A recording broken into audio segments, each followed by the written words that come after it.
The morning mist clung to the windows of Highgrove House as Catherine, Princess of Wales, stood in the grand hallway adjusting her pearl earrings. The familiar weight of royal duty pressed against her shoulders like an invisible cloak she could never remove. Today would be different, though she didn't know it yet. Today would mark the beginning of a revelation that would shake the very foundations of the royal family. Charles had been acting strangely for weeks. The king, usually so composed and measured in his every gesture, seemed to carry a burden that aged him beyond his years. Catherine noticed it in the way he paused mid-conversation, his eyes growing distant, as if he were wrestling with ghosts only he could see. She observed it in how his hands trembled slightly when he thought no one was watching, and in the way he would stand at the window for long periods, staring out at nothing in particular. The royal household was preparing for what should have been a joyous occasion, the annual family gathering at Balmoral Castle.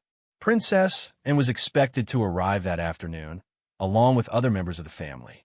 It was meant to be a time of unity, of shared memories, and strengthened bonds. But Catherine sensed an undercurrent of tension that seemed to emanate from Charles himself. William had noticed it too. Her husband, usually so protective of his father's privacy, had confided in Catherine the night before. "Something's troubling him deeply," William had said, his voice heavy with concern. "I've never seen him like this. It's as if he's carrying the weight of some terrible secret." Catherine had always prided herself on her ability to read people, a skill that had served her well in navigating the complex world of royal protocol and public expectations. But Charles remained an enigma, his thoughts locked away behind decades of trained composure. She had tried gentle conversation, subtle inquiries about his well-being, but he deflected each attempt with the practiced ease of someone accustomed to guarding his inner world. The staff at Highgrove moved with their usual efficiency, but Catherine noticed they too seemed affected by the king's mood. The normally cheerful chatter in the corridors had given way to hushed whispers. Even the dogs seemed to sense something amiss, following Charles with an almost protective vigilance whenever he walked through the gardens. As Catherine made her way to the breakfast room, she found Charles already there, sitting alone at the long mahogany table. The morning light streamed through the tall windows, highlighting the lines of worry etched across his face. He held a cup of tea in both hands, but it remained untouched, growing cold as he stared into its depths as if searching for answers that wouldn't come. "Good morning," Catherine said softly, her voice carrying the warmth that had made her beloved by both the family and the public. Charles looked up, and for a moment she saw something raw and vulnerable in his eyes before the familiar mask of royal composure slipped back into place. "Catherine, my dear," he replied, his voice slightly hoarse as if he hadn't slept well. "I trust you slept well." She took her seat across from him, noting how he avoided her direct gaze. "I did, thank you. Though I couldn't help but notice you were up quite early. I saw the light in your study from our window." Charles set down his teacup with a slight tremor in his hands. "Yes, well, there are some matters that require my attention. State papers, you understand." But Catherine knew it wasn't state papers that had kept him awake. She had seen him in the gardens at dawn, walking alone among the roses he so lovingly tended, his shoulders bowed as if under an impossible weight. Whatever troubled him went far deeper than matters of government or constitutional duty. The conversation that morning was stilted, punctuated by long silences that spoke louder than words. Charles picked at his breakfast without really eating, his mind clearly elsewhere. Catherine tried to engage him with talk of the upcoming gathering, of the children's excitement about seeing their grandfather, but his responses were mechanical, lacking his usual warmth and genuine interest. It was then that Catherine made a decision that would change everything. She couldn't bear to watch this man, who had become like a father to her, suffer in silence any longer. Whatever secret he carried, whatever burden weighed so heavily upon him, she was determined to help him bear it. "Charles," she said quietly, reaching across the table to place her hand gently over his. "You know you can trust me, don't you? Whatever it is that's troubling you, You don't have to face it alone. For a moment, his composure cracked completely. She saw tears gather in his eyes, quickly blinked away, and watched as he struggled with some internal battle between his need for privacy and his desperate desire to confide in someone who cared. "My dear Catherine," he began, his voice barely above a whisper, "there are some burdens that a king must bear alone, some truths that are too heavy to share." "But you're not just a king," she replied firmly. "You're a father, a grandfather, and a human being. Even monarchs need someone to lean on sometimes." The silence that followed was deafening. Charles withdrew his hand and stood abruptly, walking to the window where he stood with his back to her. His shoulders shook slightly, and Catherine realized with growing alarm that he was crying, silent tears that spoke of a pain so deep it couldn't be contained any longer. "Charles, please," she said, rising to join him at the window. "Let me help you." When he turned to face her, the anguish in his eyes took her breath away. This was a man on the edge of breaking, holding onto his composure by the thinnest of threads. Whatever he was about to tell her, Catherine realized, would change everything she thought she knew about the family she had married into. "There's something about," and he said finally, his voice cracking with emotion, "something I've kept hidden for so long that it's become like poison in my veins. And now, with her coming today, I don't know if I can continue to bear this secret alone." Catherine felt her heart begin to race. Princess and the Princess Royal was known for her no-nonsense attitude and fierce independence. She was respected throughout the family for her dedication to duty and her unwavering support of the monarchy. What could Charles possibly know about his sister that would cause him such evident distress? "What is it?" Catherine asked gently, though part of her feared the answer. Charles looked out the window again, watching as a car made its way up the long driveway. "She's arriving early," he murmured, "and was always punctual, always reliable. If only she knew the truth about why Father really favored her so much. If only she knew the real reason she was always his favorite child." Catherine felt a chill run down her spine. There was something in Charles's tone, something that suggested a family secret far more explosive than anything she could have imagined. The way he spoke about their late father, Prince Philip, and Anne's special place in his affections, hinted at complexities within the royal family that the public could never have suspected. "Charles, you're frightening me," she said honestly. "Whatever it is, surely it can't be as terrible as you're making it seem." He laughed, but there was no humor in it, only bitter irony and decades of suppressed pain. "Can't it? Catherine, there are some secrets that have the power to destroy everything we've built, everything the monarchy stands for. And I've been the keeper of one such secret for more years than I care to count." The sound of car doors slamming echoed from the courtyard below, and had arrived, and with her arrival came the moment Charles had been dreading. Catherine watched as his face went pale, and she realized that whatever revelation was coming would test not only the bonds of family, but the very foundations of the institution they all served. "She deserves to know the truth," Charles whispered, more to himself than to Catherine. "After all these years of living a lie, and deserves to know who she really is." Catherine's mind raced with possibilities, each more troubling than the last. The implications of Charles's words were staggering. If Princess Anne didn't know who she really was, if there was some fundamental deception about her very identity, then the ramifications would extend far beyond personal family drama. This was the kind of secret that could shake the monarchy to its core. The sound of footsteps in the hallway announced Anne's approach. Catherine could hear her distinctive voice speaking with the staff, efficient and warm as always. In moments, she would walk through those doors, and Charles would have to face her knowing what he knew, carrying the burden of a secret that clearly tormented him. "Charles," Catherine said urgently, "whatever this is about, we'll face it together. But you need to tell me everything before she comes in here." He turned to her then, and in his eyes she saw not just pain, but a kind of desperate gratitude. Here was a man who had carried this burden alone for far too long, and the prospect of finally sharing it, even with its terrible implications, seemed to offer him a glimmer of hope. The truth about, and he began, his voice barely audible, is that she isn't who everyone thinks she is. She isn't who she thinks she is. And when I tell her, it will break her heart and possibly destroy our family forever. The door handle turned, and Princess and stepped into the room, her face bright with the anticipation of family reunion. She looked between Charles and Catherine, immediately sensing the tension in the air. Her expression shifted from joy to concern as she took in Charles's obvious distress and Catherine's pale complexion.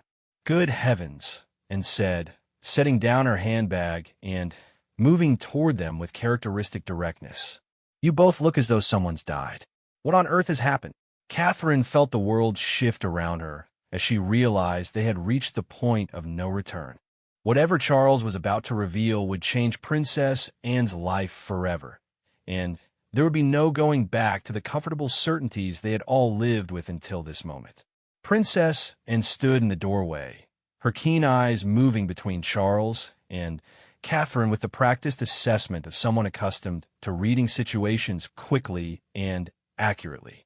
She had built her reputation on being unflappable, the steady force within the royal family who could handle any crisis with grace and determination. But something in the atmosphere of the room made her pause, her intuition warning her that this was unlike any family gathering she had ever experienced. "Sit down," and Charles said, his voice heavy with an authority that seemed to come from desperation rather than confidence. "Please, we need to talk," and raised an eyebrow, but complied, settling into one of the comfortable chairs near the fireplace. Catherine remained by the window, feeling like an intruder in what was clearly about to become an intensely personal family moment, yet knowing that Charles needed her support now more than ever. "This sounds ominous," and said with characteristic directness, "Have you finally decided to abdicate? Because if that's what this is about, I should warn you that I have strong opinions on the matter." Under normal circumstances, Charles might have smiled at his sister's typically forthright comment. But today, her words only seemed to deepen his anguish. He began pacing in front of the fireplace, his hands clasped behind his back in a gesture Catherine had learned to recognize as a sign of his deepest distress. And he began, then stopped, running a hand through his hair. "How do I even begin to tell you something that will change everything you've ever believed about yourself, about our family?" The levity drained from Anne's face. She leaned forward in her chair, her expression growing serious as she recognized the genuine torment in her brother's voice. "Charles, you're starting to worry me. Just say whatever it is you need to say." Catherine watched as Charles struggled with himself, years of royal training warring with his desperate need to finally unburden himself of this secret. She could see the exact moment when his resolve crystallized, when he made the decision to cross the line from which there would be no return. "Do you remember Father's study?" Charles asked suddenly. "The locked drawer in his desk that he would never let any of us near?" And frowned. Of course. He was always very particular about that drawer. Said it contained sensitive state documents. "Why?" Charles walked to a small side table and picked up an ornate wooden box that Catherine hadn't noticed before. His hands trembled as he held it, and she realized he must have retrieved it from that very drawer after Prince Philip's death. "After Father passed, I went through his papers," Charles continued, his voice growing stronger as if the act of speaking was giving him courage. "Most of it was exactly what he said it would be: constitutional matters, correspondence with government officials. But then I found this." He held up the box, and Anne's eyes fixed on it with growing unease. "What is it?" "Letters," Charles said simply. "Letters, documents, and photographs that tell a story none of us ever knew. A story about you, and about why Father always treated you differently." Anne's face went pale. Throughout their childhood, it had been an open secret within the family that Prince Philip had a special affection for his only daughter. While he had been demanding and sometimes distant with his sons, he had always shown a tenderness and pride that seemed to come from some deeper well of emotion. The family had simply accepted it as a father's natural inclination to dote on his daughter. "What do you mean, treated me differently?" and asked, though her voice suggested she already suspected the answer would be more complicated than she wanted to know. Charles set the box on the table between them and opened it slowly. Inside, Catherine could see bundles of letters tied with ribbon, several photographs, and what appeared to be official documents. The care with which these items had been preserved spoke to their importance in Prince Philip's mind. "And," Charles said, his voice breaking slightly, "you weren't born at Buckingham Palace like the rest of us." "Of course I was," and replied automatically. "I was born on August 15th, 1950, at Buckingham Palace. It's in all the official records." Charles shook his head sadly. "The official records tell the story Father wanted the world to believe. But the truth is far more complicated." He picked up one of the photographs from the box, studying it for a moment before handing it to, and Catherine moved closer to see what had caused a sharp intake of breath.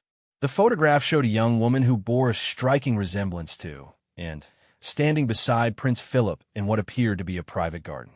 The woman was holding a baby, and the tender expression on Philip's face as he looked at both mother and child spoke of deep emotional attachment. "Who is she?" and whispered, though something in her voice suggested she might already know. "Her name was Margaret Thornton," Charles said gently. "She worked at the royal stables, and she and Father, they had a relationship that lasted several years." And stared at the photograph, her hands beginning to shake. "You're suggesting that this woman is my mother? That the Queen isn't my biological mother?" "Mother couldn't have children after Andrew," Charles said, his voice filled with pain for the hurt he was causing. "The doctors were quite clear about that. But Father desperately wanted a daughter, and Margaret was pregnant with you. They arranged for the birth to be handled privately, and then you were presented to the world as the Queen's own child." The silence that followed was deafening. Catherine watched as and processed this information, her face cycling through disbelief, shock, and a growing understanding that explained so many things about her life that had never quite made sense. "But I look like Mother," and said weakly, grasping for something to contradict what she was hearing. Charles picked up another photograph from the box. This one showed Margaret Thornton more clearly, and the resemblance to and was unmistakable. The same strong jawline, the same determined eyes, the same way of holding her head when she was thinking. "You look like her, Anne. You've always looked like her. We all just chose to see what we wanted to see." And stood abruptly, walking to the window where she stood with her back to them. Catherine could see her shoulders shaking and realized that this strong, unflappable woman was struggling not to break down completely. "Why are you telling me this now?" and asked, her voice barely controlled. "Father's been dead for years. Mother's been dead for even longer. What's the point of destroying my understanding of who I am? Because I can't carry this secret anymore," Charles said simply. "And because you deserve to know the truth about who you are, about why Father loved you the way he did, about why you were always special to him." And spun around, and Catherine was shocked to see tears streaming down her face. This was a woman who had faced down hostile crowds, difficult horses, and the pressures of royal life without ever showing weakness. But this revelation had cut through all her defenses. "Special," and laughed bitterly. "You mean illegitimate. You mean I'm a bastard child who was passed off as legitimate to preserve the monarchy's reputation." "You are our sister," Charles said firmly. "You are my sister, and Edward's sister, and Andrew's sister. You are princess, and you've served the crown with honor and distinction your entire life. Nothing about that changes. Everything about that changes," and shouted, her composure finally cracking completely. "Do you have any idea what this means? I've spent my entire life believing I was born to this role, born to serve the crown. But I'm not even really royal, am I? I'm just the product of an affair that was covered up to avoid scandal." Catherine felt her heart breaking for Anne. She tried to imagine how it would feel to discover that everything you believed about your identity, your place in the world, your very sense of self, was built on a lie. The magnitude of such a revelation was almost incomprehensible. "There's more," Charles said quietly, and Catherine saw and flinched as if he had struck her. He picked up a bundle of letters from the box, handling them with a reverence one might show sacred relics. "Margaret Thornton didn't disappear after you were born. Father supported her quietly for years, and she wrote to him regularly. These are her letters, describing your development, your milestones, expressing her love for you, and her gratitude to Father for ensuring you had the life she could never have given you," and sank back in her chair, looking suddenly frail and vulnerable. "She gave me up? She loved you enough to give you a life she could never provide," Charles corrected gently. "And Father loved you both enough to ensure you would be raised as his legitimate daughter, with all the privileges and responsibilities that entailed." Catherine watched as and began to read one of the letters, her tears falling onto the aged paper. The words, written in a careful hand, spoke of a mother's aching love and sacrifice. Margaret had documented in first steps, her first words, her precocious personality, all from a distance, watching her daughter grow up as part of a family she could never truly join. "She died when I was 15, and said suddenly, looking up from the letter, "I remember Father being unusually quiet around that time, and I never understood why. Now I know he was mourning the woman he loved, the mother of his child." Charles nodded sadly.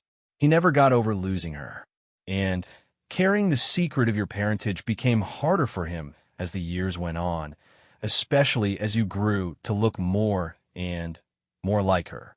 And set down the letters and looked at her brother with eyes that seemed to hold decades of questions. "The Queen, my supposed mother, did she know?" "Mother knew," Charles confirmed. "She accepted it as part of the sacrifice required for the crown. She raised you as her own daughter, loved you as her own daughter. In every way that mattered, she was your mother, but not in the way that mattered most," and said bitterly, "not in blood, not in truth." The room fell silent again as it absorbed this new understanding of her life. Catherine could see her mind working, recontextualizing decades of memories and relationships through this new lens.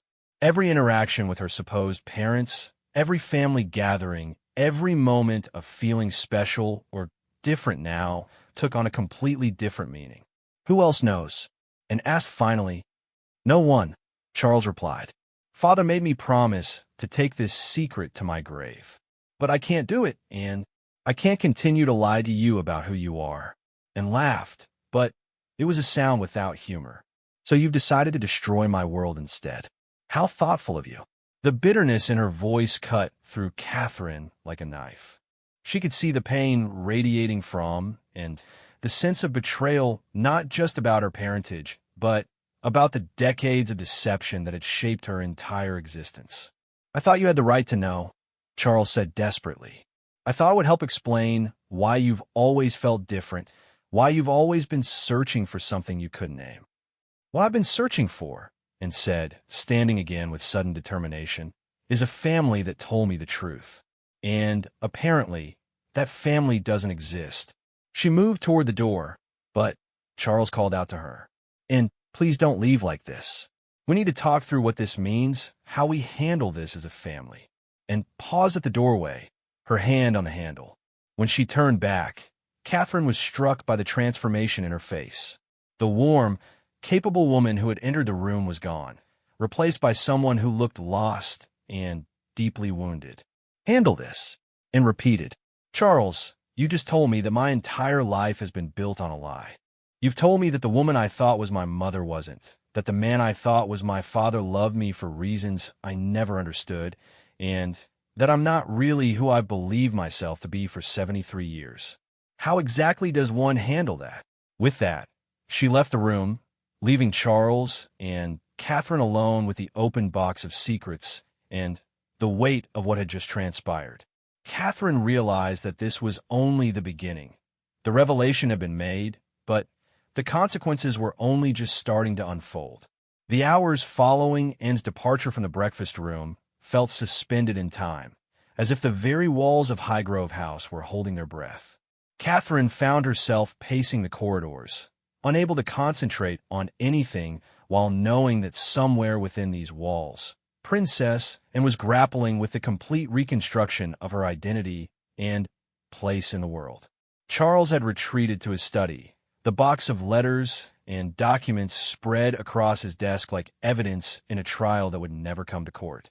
When Catherine checked on him an hour after Anne's departure, she found him sitting motionless, staring at a photograph of his father with a mixture of grief and anger that spoke to emotions too complex to untangle. "She won't speak to me," he said without looking up as Catherine entered. "I've tried calling her room, but she's asked the staff to say she's not available. I've destroyed everything, haven't I?" Catherine moved to stand beside his chair, placing a gentle hand on his shoulder. "You told her the truth. That's what you felt you had to do. But, Charles, you have to understand that and needs time to process this. Her entire understanding of herself has just been shattered. I keep questioning whether I did the right thing," Charles said, picking up one of Margaret Thornton's letters.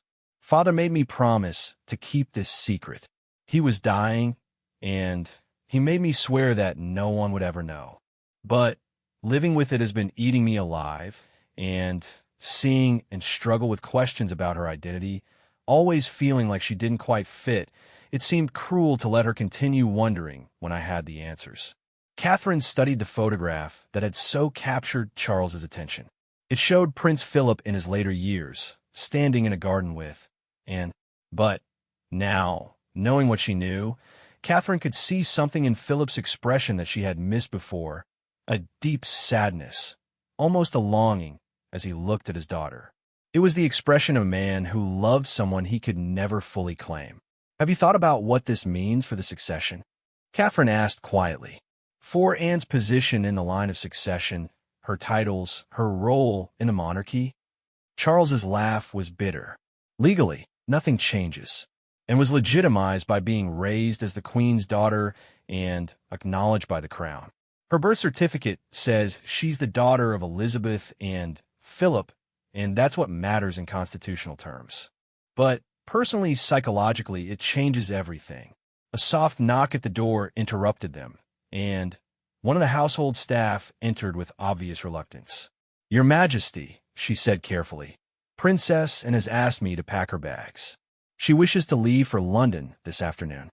Catherine felt her heart sink, and running away would only make the situation worse, creating distance when what the family needed was time to work through this revelation together. "Thank you, Mrs. Henderson," Charles said wearily. "Please ask Her Royal Highness if she would see me before she leaves." "I'm afraid she was quite specific, sir. She said she needs time alone to think, and she doesn't wish to speak with anyone from the family today." After the staff member left, Catherine made a decision. "I'm going to talk to her." Charles looked up sharply. "Catherine, I don't think that's wise," and specifically said no family members. "But she didn't say no family members-in-law," Catherine replied with a slight smile that didn't reach her eyes. "Sometimes an outsider's perspective can be helpful. And, frankly, and might feel more comfortable talking to someone who isn't directly involved in this family's secret." Catherine found Princess and in her room, standing by the window overlooking the gardens where Prince Philip had once worked alongside his daughter, teaching her about roses and the patience required to cultivate beauty. Anne's bags were indeed packed and sitting by the door, and her posture radiated a desire to flee from everything familiar.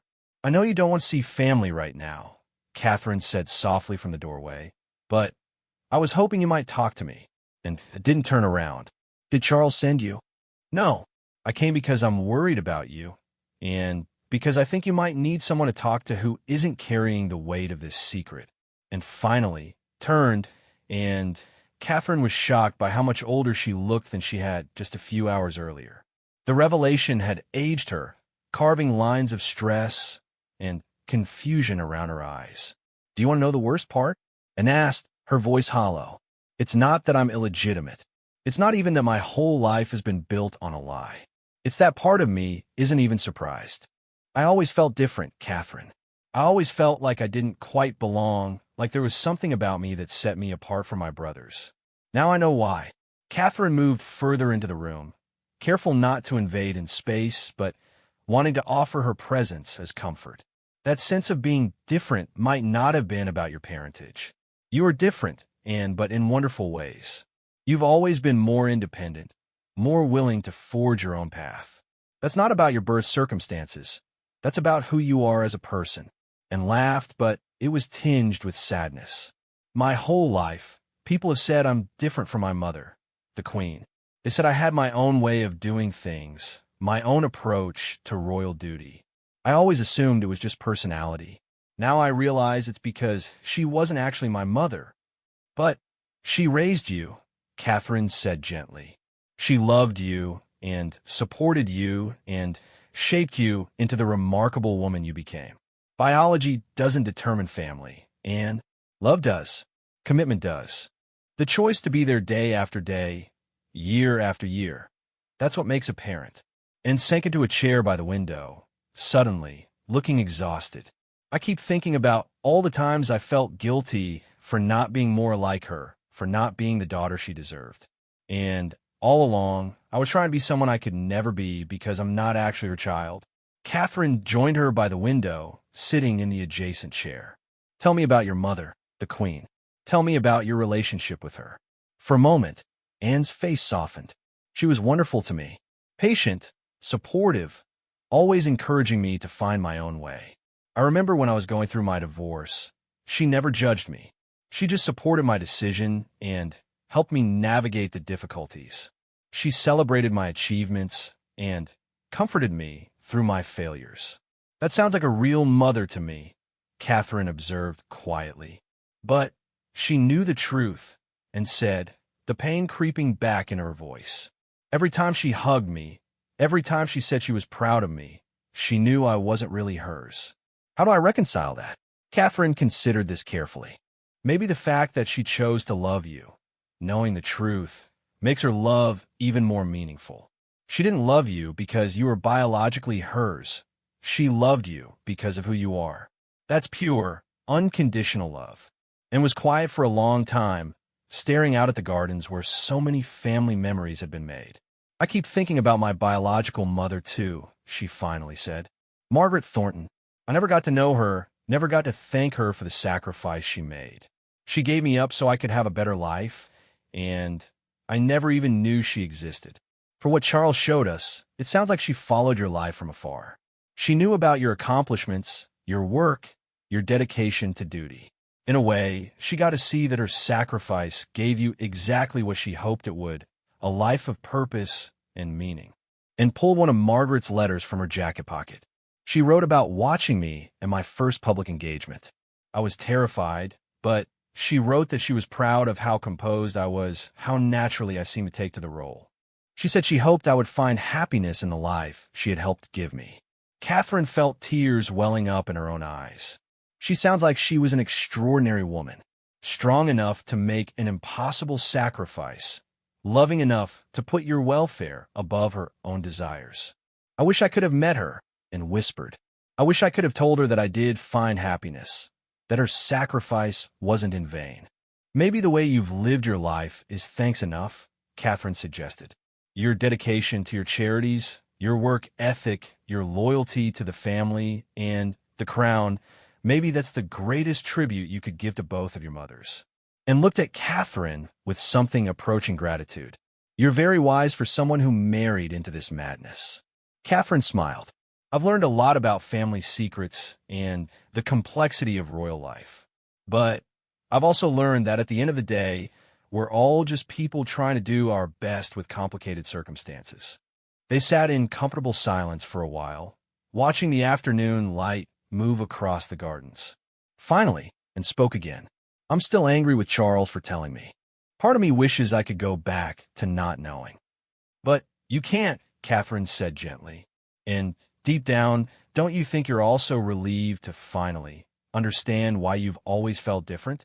To have answers to questions you might not have even known you were asking. And nodded slowly. There's that too. And I suppose Charles was in an impossible position. Keeping the secret was eating him alive, but telling it has blown our family apart. Has it though? Catherine asked.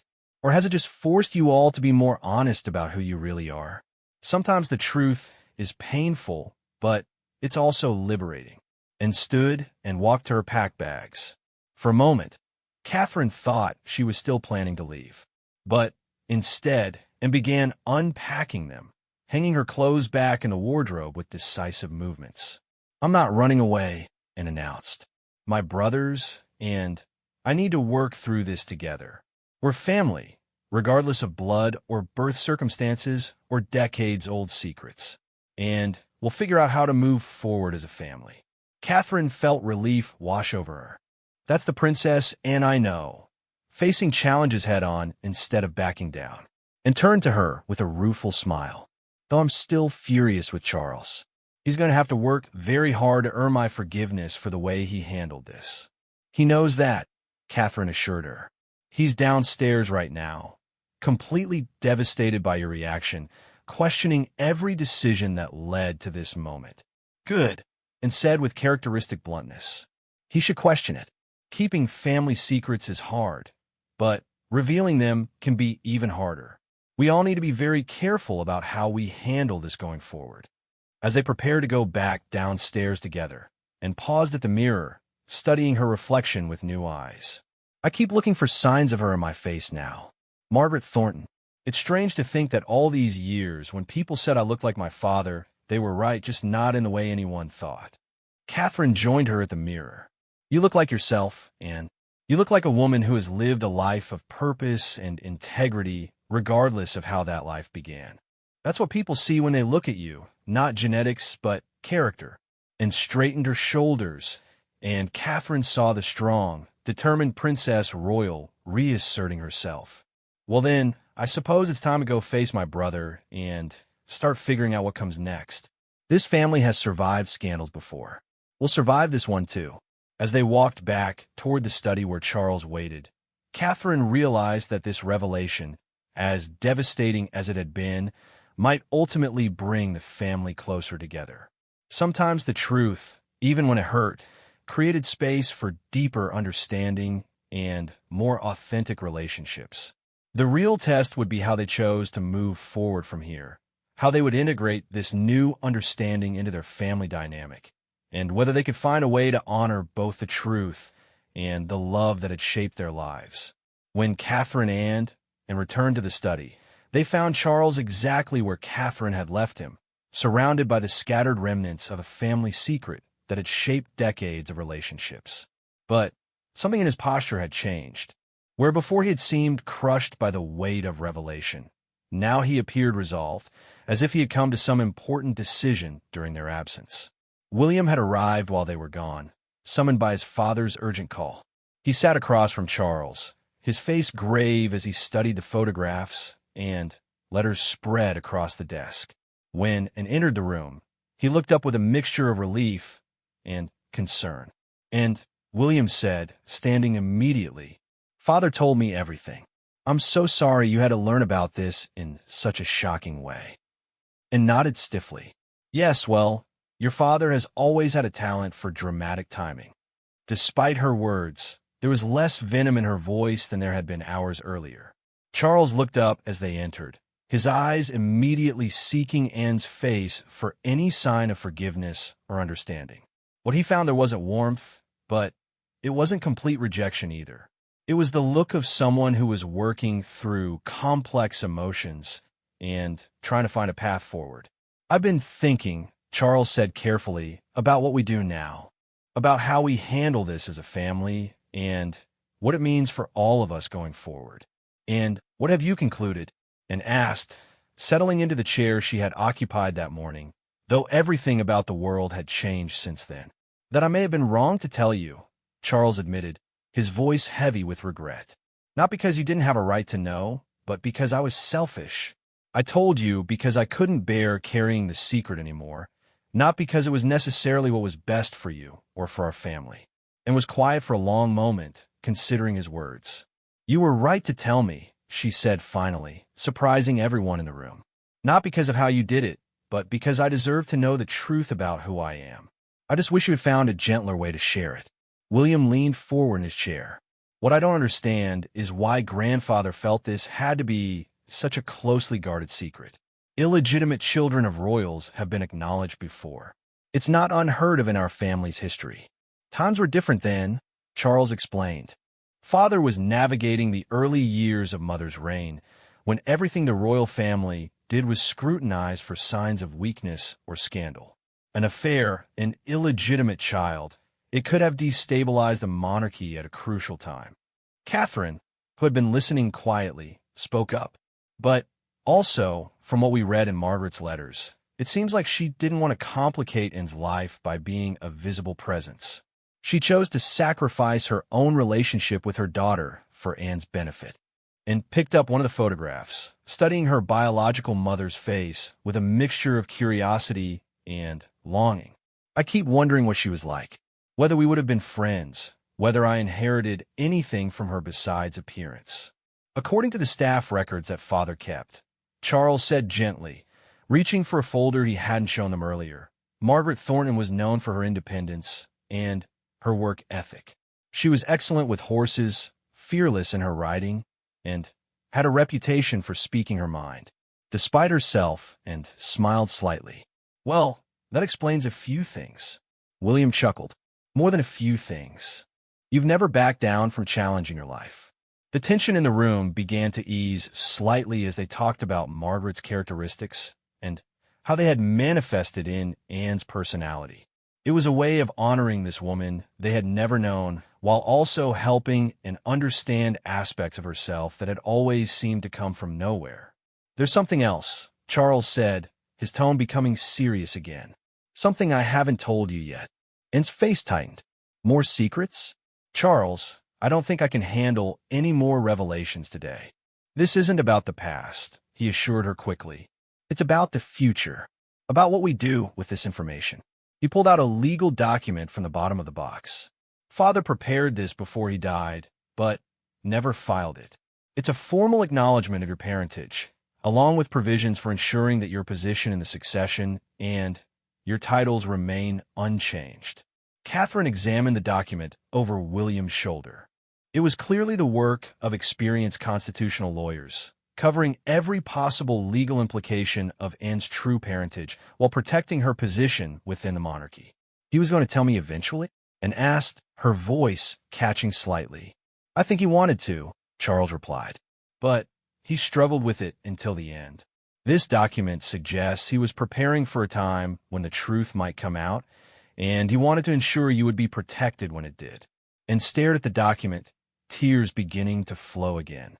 But these tears seemed different from the ones she had shed earlier, less about shock and betrayal, and more about grief for the conversation she would never have with the man she had always considered her father.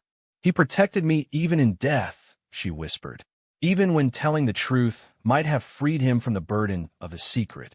William reached across the table to take his aunt's hand. He loved you, Anne, blood relation or not. You were his daughter in every way that mattered to him. But I feel like I lost both of my parents today, and said, her voice breaking. The Queen, who wasn't really my mother, and Philip, who was my father, but not in the way I thought, and Margaret Thornton, who was my mother, but whom I never got to know. Catherine moved to sit on the arm of Anne's chair, offering physical comfort. You haven't lost anyone. You've gained a fuller understanding of people who loved you in different ways. The Queen chose to be your mother. Philip chose to protect and provide for you. Margaret chose to sacrifice her own desires for your benefit. You were surrounded by love, and even if it was more complicated than you knew. Charles stood and moved to the window, looking out at the gardens where he and had played as children, where their family had gathered for countless celebrations and quiet moments. I've been thinking about what Father would want us to do now. Whether we should make this public, whether we should keep it within the family, whether there are any actions we need to take. What do you think? William asked. I think it should be Anne's choice, Charles said firmly. This is her story, her identity, her decision about how much of this becomes public knowledge. All eyes turned to Anne, who is still processing the magnitude of the choice before her. Making her parentage public would certainly create a sensation, but it might also help other people who had struggled with questions about their own identity or family relationships. Keeping it private would protect the family from scrutiny, but might feel like continuing the deception that had caused so much pain. I need time, and said finally, this isn't a decision I can make today or even this week. I need to process everything I've learned, maybe speak with some trusted advisors before I decide what's best for everyone involved. Of course, Charles agreed immediately. Take all the time you need. We'll support whatever decision you make. And looked around the room at the family that had loved her through decades of unknowing complexity. I do have one request, though. Anything, Williams said. I want to visit Margaret Thornton's grave. I want to see where she's buried. Maybe leave some flowers. I think I need to acknowledge her properly, even if it's years too late. Charles nodded. I can arrange that. Father kept records of where she was buried. We can go together if you'd like. I'd like that, and said softly. And I want to learn more about her. Maybe talk to people who knew her, understand what kind of person she was beyond these letters. Catherine felt a warmth spread through her chest. This was healing beginning. Not just acceptance of painful truth, but an active effort to integrate that truth into a fuller understanding of love and family. There's one more thing, and said, her voice growing stronger. I want to thank you, Charles, even though I'm still angry about how this all happened. Charles looked surprised. Thank me? For telling me the truth, even when it was hard. For carrying this secret for years, even though it was eating you alive. And for loving me enough to think I deserve to know who I really am. And paused, wiping away fresh tears. I understand now why this was so difficult for you. The siblings looked at each other across the space that had held so much pain and revelation, and Catherine could see the beginning of a new understanding between them. It would take time to fully heal from this experience, but the foundation for that healing was being laid in this very conversation. We're family, Williams said simply. Whatever else changes, whatever we learn about our history or our relationships, that fundamental truth remains. We're family, and we support each other through difficult times. And smiled through her tears. Yes, we are. A complicated, secretive, occasionally dysfunctional family, but family nonetheless. As evening approached, they made plans for the days ahead, and would stay at Highgrove while she processed everything she had learned. Charles would help her research Margaret Thornton's life and arrange their visit to her grave. William would help them think through the implications of any decisions about publicity. And Catherine would continue to offer support and an outside perspective when needed. The box of secrets that had caused so much turmoil that morning was carefully repacked, but it no longer felt like a burden. Instead, it had become a bridge to understanding, a collection of evidence that multiple people had loved and enough to make difficult sacrifices for her benefit. As they prepared to part ways for the evening, and caught Charles's arm. I may forgive you for how you handled this, she said with a slight smile, but I'm never going to let you forget that your timing was absolutely terrible. Charles laughed for the first time that day. I'll accept terrible timing over eternal guilt. And thank you for not walking away from us entirely. I was terrified you might. Where would I go? And replied with characteristic practicality. This is my family, complicated as it is. And, frankly, after 73 years of being a royal, I'm far too old to start a new life as someone else. As they finally separated for the evening, Catherine reflected on the day's events. A family secret had been revealed, relationships had been tested, and understanding had been deepened. It hadn't been easy, and there would undoubtedly be more difficult conversations ahead. But sometimes the most important growth came from facing painful truths and choosing to move forward together rather than apart. 3 weeks after the revelation that had shaken the royal family to its core, Catherine stood in a quiet churchyard in the Cotswolds, watching as princess and knelt beside a simple granite headstone. The inscription read, Margaret Elizabeth Thornton, 1929 to 1965, beloved daughter and friend. Below that, someone had recently added fresh flowers. Roses from Prince Philip's own garden at Highgrove. The journey to this moment had been one of careful research and gentle discovery. Charles had indeed arranged for them to learn everything they could about Margaret Thornton's life, and what they found painted a picture of a remarkable woman who had made an extraordinary sacrifice out of love. Margaret had been 21 when she began working at the royal stables, hired for her exceptional skill with horses and her quiet, dependable nature. Those who remembered her described a young woman of uncommon intelligence and grace who had caught Prince Philip's attention not through any calculated effort, but simply by being herself, competent, honest, and unafraid of hard work. Their relationship had developed slowly, built on shared interests and genuine affection rather than mere physical attraction. Margaret had understood from the beginning that any liaison with a member of the royal family could only be temporary, but she had chosen to cherish their time together rather than protect herself from inevitable heartbreak. When she discovered she was pregnant, Margaret had faced an impossible choice. She could have demanded recognition, created a scandal, or attempted to use her condition for personal gain. Instead, she had approached Prince Philip with a proposal that demonstrated both her wisdom and her selflessness. She would carry the child to term and allow it to be raised as legitimate royal offspring, ensuring the baby would have every advantage she could never provide, while she would step quietly out of their lives.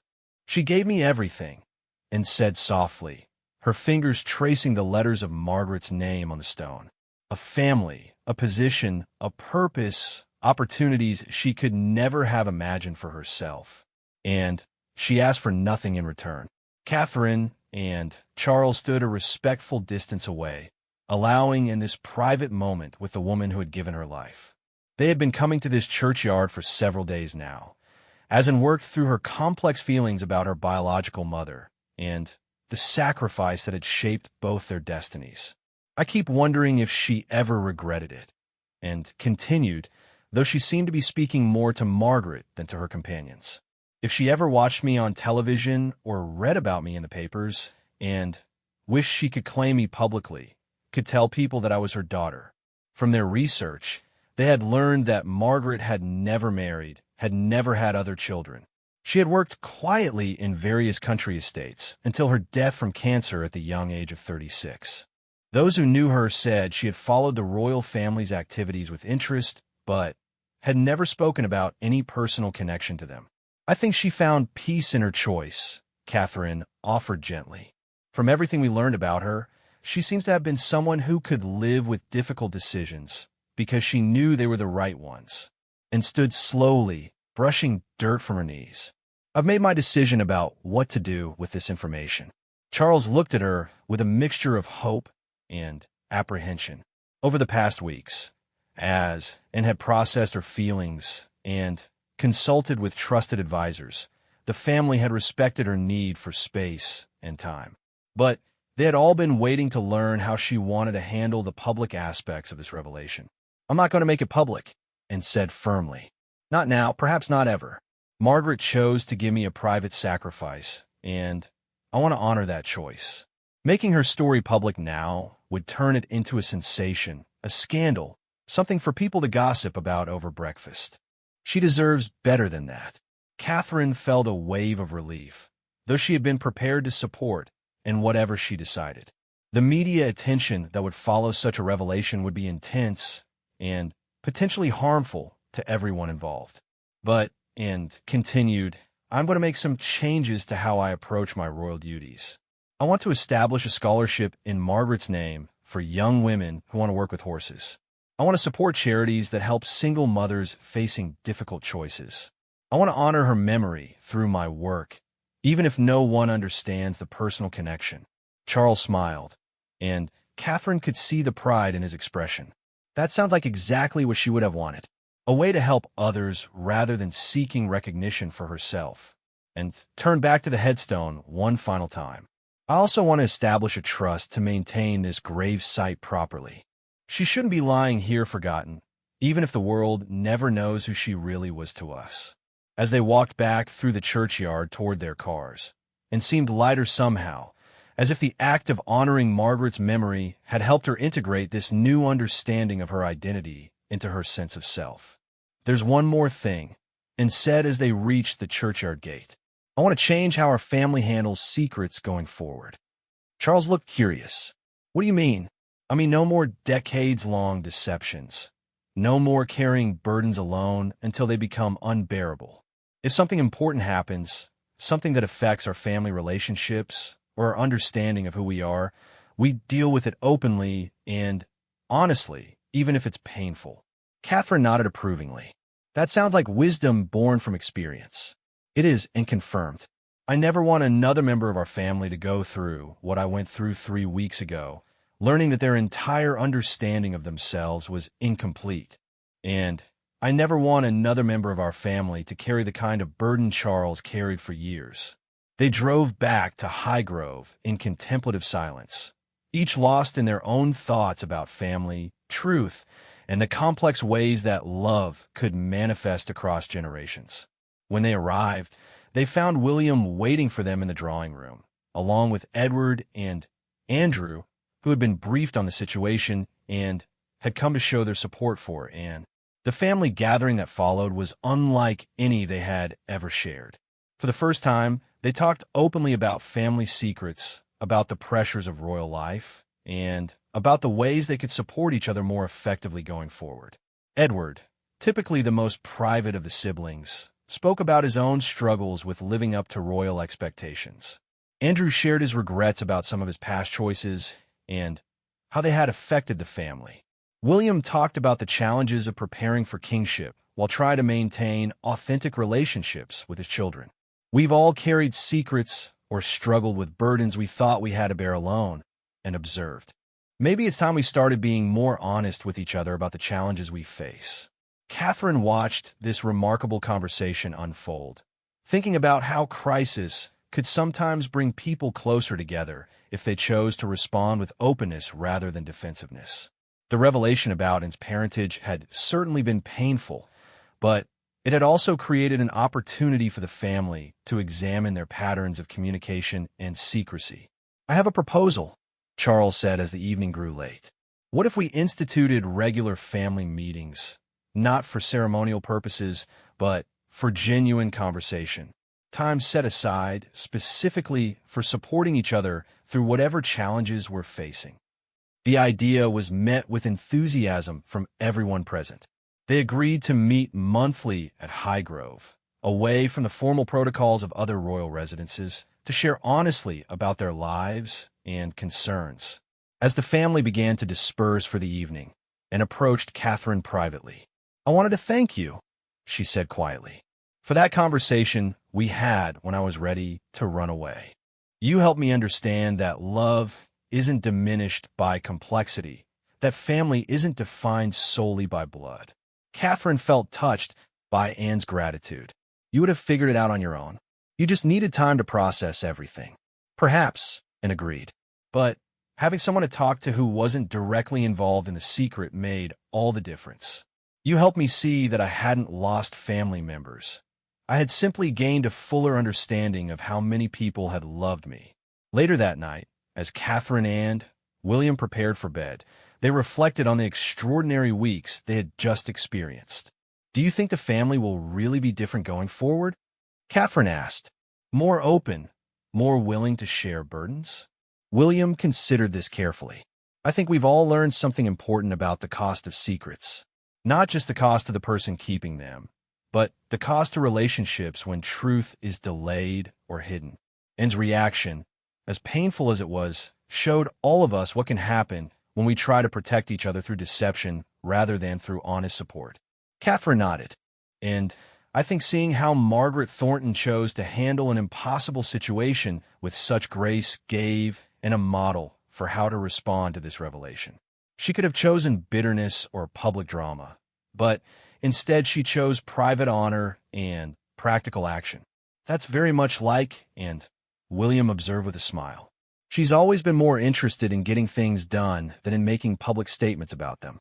As they settled into sleep, Catherine thought about the rose garden at Highgrove, where Prince Philip had taught, and to cultivate beauty through patience and careful attention.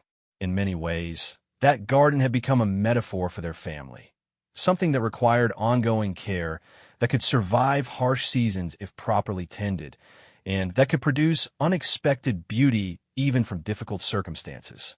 The secret that had threatened to tear them apart had ultimately become the foundation for deeper understanding and more authentic relationships, and had learned the truth about her parentage, but more importantly, she had learned about the many different ways that love could express itself across generations and circumstances.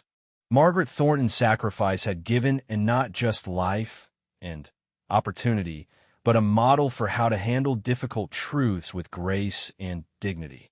Prince Philip's secret had protected and for decades, even at the cost of his own emotional peace. The Queen's acceptance had provided, and with a loving family, even when biology might have complicated that love. And Charles's revelation, however painful in its timing, had finally freed them all from the burden of deception. In the end, the story was not about scandal or illegitimacy or royal secrets. It was about love in its many forms: sacrificial love, protective love, chosen love, honest love, and about how families could survive and even thrive when they chose truth and mutual support over comfort and convenient fiction.